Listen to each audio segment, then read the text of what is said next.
Bonjour. Exit François de Rugy, sa remplaçante, déjà nommée, Elisabeth Borne, ministre des Transports, qui conserve d'ailleurs son portefeuille. Et c'est comme ministre des Transports qu'elle a présenté il y a quelques jours seulement l'écotaxe avion. Elle sera désormais elle-même la ministre de la Transition écologique. Regardez, c'était il y a quelques jours. Nous avons décidé, comme l'ont fait d'autres pays, de mettre en œuvre une éco-contribution sur le transport aérien sur tous les vols au départ de la France. Elle s'appliquera à toutes les compagnies au départ de la France, quelle que soit leur nationalité, de sorte qu'il n'est pas question que notre pavillon national s'en trouve désavantagé. Ça veut dire qu'elle est bien placée pour occuper ce poste de ministre de la Transition écologique et des Transports? Non, ça veut dire que c'est une mauvaise nouvelle pour l'écologie, sa nomination, Madame Borne. C'est la preuve, s'il en fallait une, que l'inconséquence écologique va résister à la démission de François de Rugy. Voilà ce que j'ai à vous dire, parce que quand on regarde le parcours d'Elisabeth Borne, ce qu'elle a pu faire, notamment récemment sur le rail, elle est celle qui a porté ce projet de loi qui a visé à ouvrir à la concurrence la SNCF, ce qui est une absurdité du point de vue stratégique si on considère que le rail est un levier pour la planification écologique. Un des exemples le plus d'actualité que l'on pourrait donner, c'est par exemple ce train, vous savez, cette ligne Perpignan-Rungis, qui est la ligne qui transporte les fruits et légumes, qui va disparaître. Et d'ailleurs, pour ne pas perdre la face, cette ligne circule toujours, mais à vide.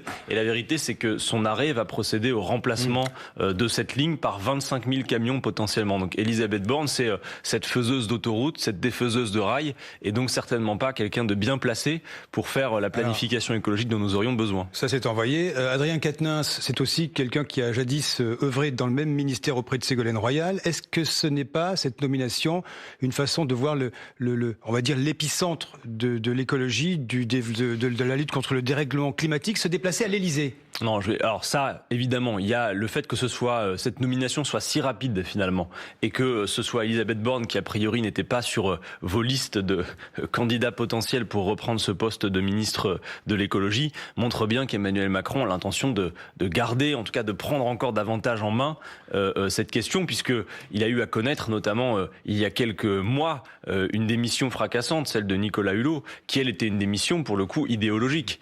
Donc je crois qu'Emmanuel Macron signe bien sa volonté de ne pas changer de politique. On change certes le casting à la marge. Rien n'a changé depuis un an et le départ de Nicolas Hulot?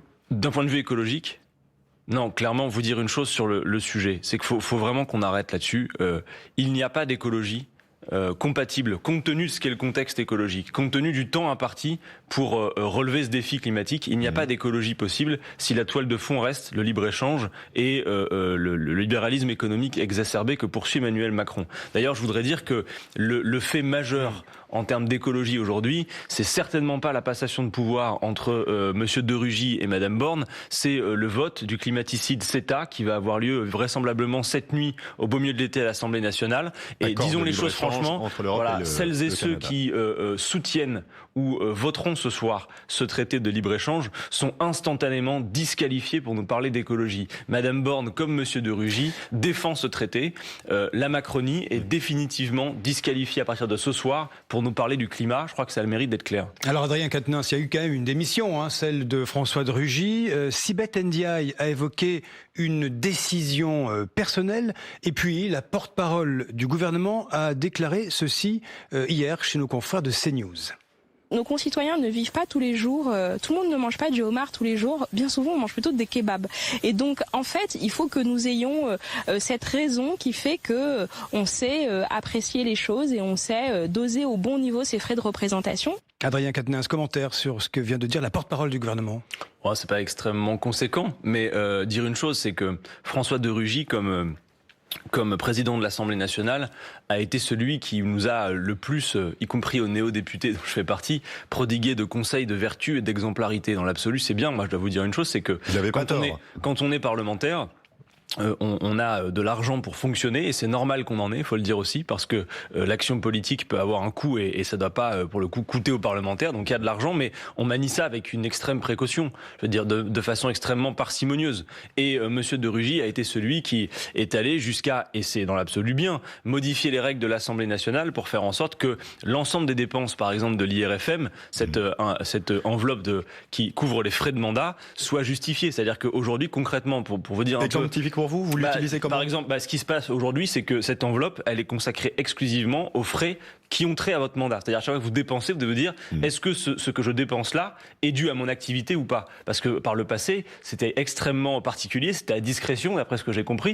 et c'est-à-dire qu'il n'y avait même pas de justification sur ces dépenses. Et mais c'est la République En Marche qui a demandé à ce que aujourd'hui, concrètement, ce que ça veut dire, c'est que par exemple, quand je vais, et je l'avais écrit dans un tweet, mais c'est vrai, quand je vais faire un déjeuner de travail à la pizzeria d'en face avec mes collaborateurs ou avec quiconque pour mon mandat de député, je vais jusqu'à scanner le moindre des tickets de caisse. Et c'est François de Rugy lui-même qui a fait en sorte que ces nouvelles règles s'appliquent. Vraisemblablement, lui-même ayant été pris peut-être la main dans le sac avec ces questions d'IRFM, si c'est vérifié, il était a priori pas le mieux placé pour donner ses conseils d'exemplarité, même si moi je fais attention sur le fait que tout ça mérite d'être investigué. Je veux dire, on ne peut pas s'en contenter juste à quelques déclarations, il faut pouvoir le vérifier. Adrien Quatennens, je vous propose d'écouter ce qu'a dit justement à ce sujet Marie-Christine Dalloz ce matin sur France Info, les députés du Jura, et elle préside la commission spéciale en charge de vérifier et d'apurer les comptes de l'Assemblée nationale.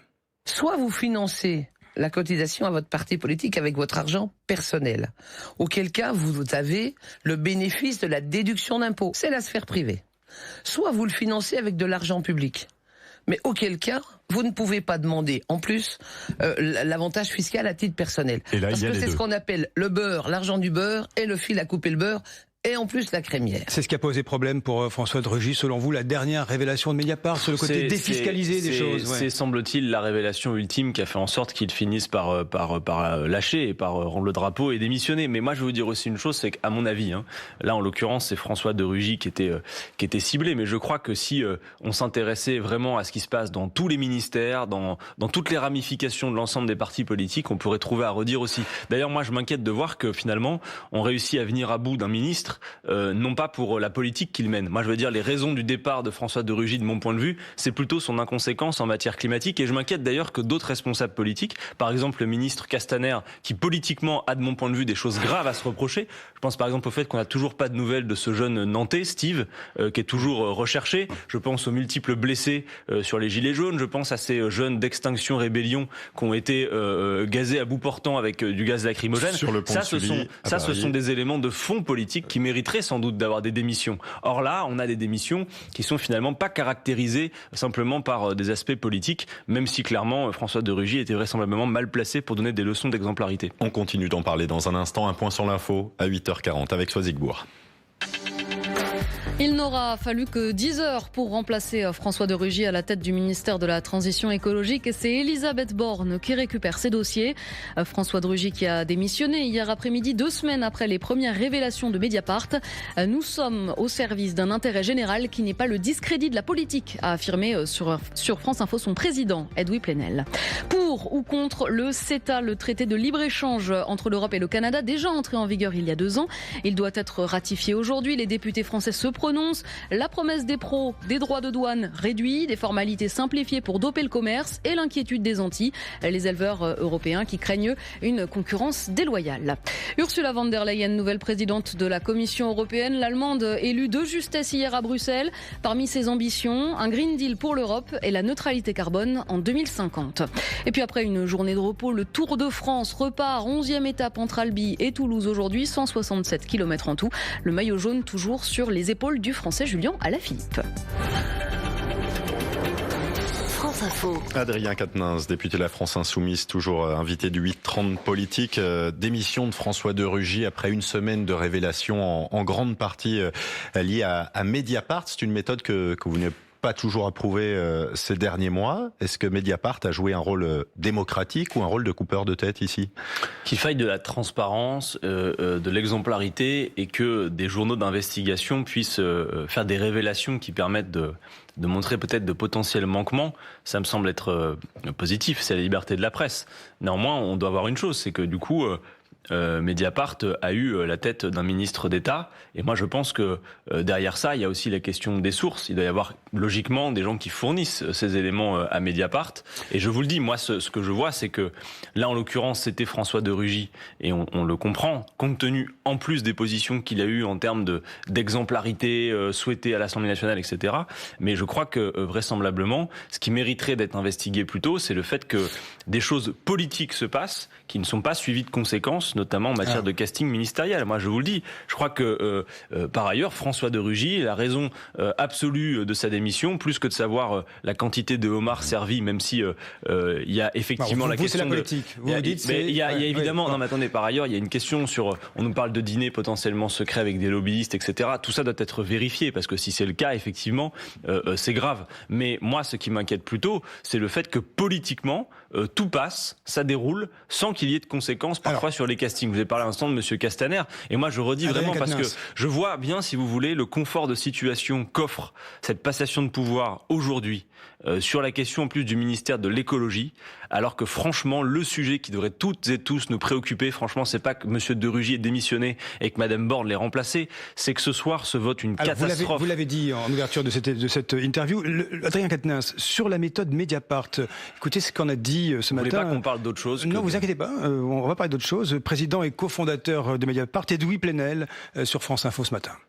Vous savez, ce n'est jamais une fête de voir qu'on est obligé de révéler des manquements à l'éthique élémentaire. Cela fait du mal au crédit de la politique, et y compris dans le cas de M. de Rugy à la cause de l'écologie, qui est une cause essentielle. Voilà, donc ça c'était Edoui Plenel ce matin. Jean-Luc Mélenchon, à l'automne dernier, avait dénoncé une violation par Mediapart du secret de l'enquête. Souvenez-vous, Adrien Quatennens, c'est dans l'affaire des comptes de campagne de la France insoumise.